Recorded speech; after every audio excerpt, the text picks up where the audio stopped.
Hey guys, welcome. Today we're running through decades of Philippine cinema from the 1950s all the way to today.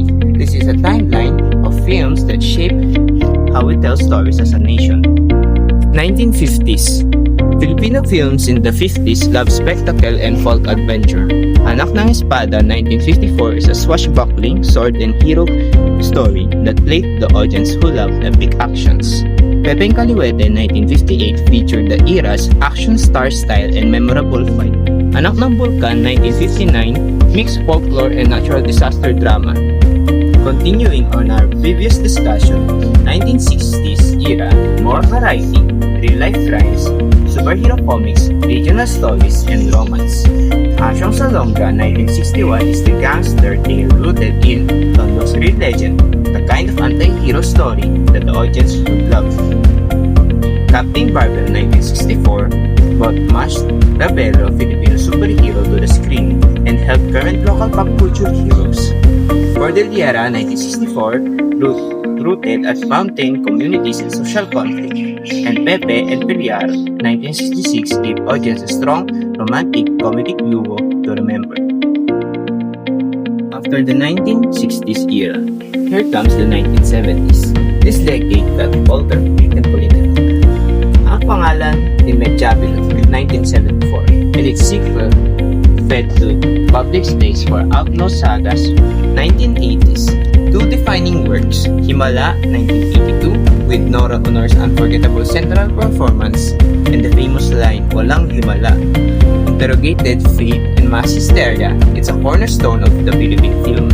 Oro Plata Mata 1982 by Peke Galaga is an epic World War II era drama celebrated for its production skill and brutal realism.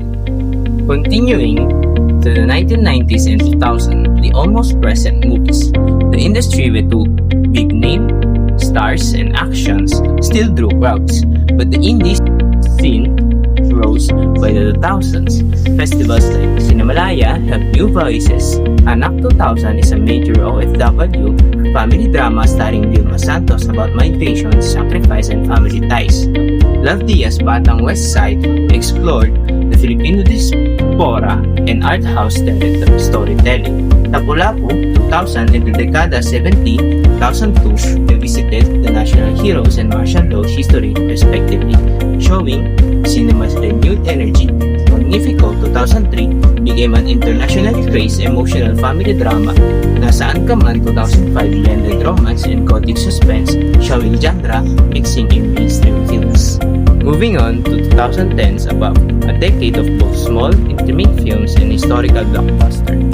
Wacao 2012 starred Eddie Garcia as an aging gay man and used simple storytelling to win hearts and festivals.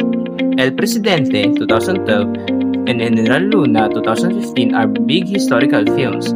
El Presidente dramatized Emilio Aguinaldo's life while General Luna reignited nationals' interest in history cinema with a fierce portrayal of a General Antonio Luna.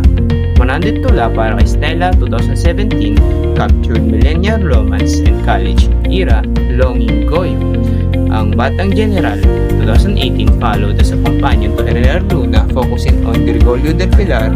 Quezon's Game 2018 told the lesser-known story of Manuel Quezon helping Jewish refugees, a film mixing biography and conscience.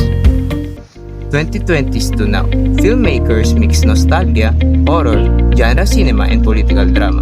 Four Sisters Before the Wedding 2020 revisited the beloved Salazar family in a prequel that leaned on nostalgia and family dynamics. The Exorcist 2021 is a horror comedy starring Tony and Alex Gonzaga, proof that local horror still pulls big audience with blending humor. Day Zero 2022 took zombie action into more violent survival territory and showcased Filipino talents like Brandon Vera.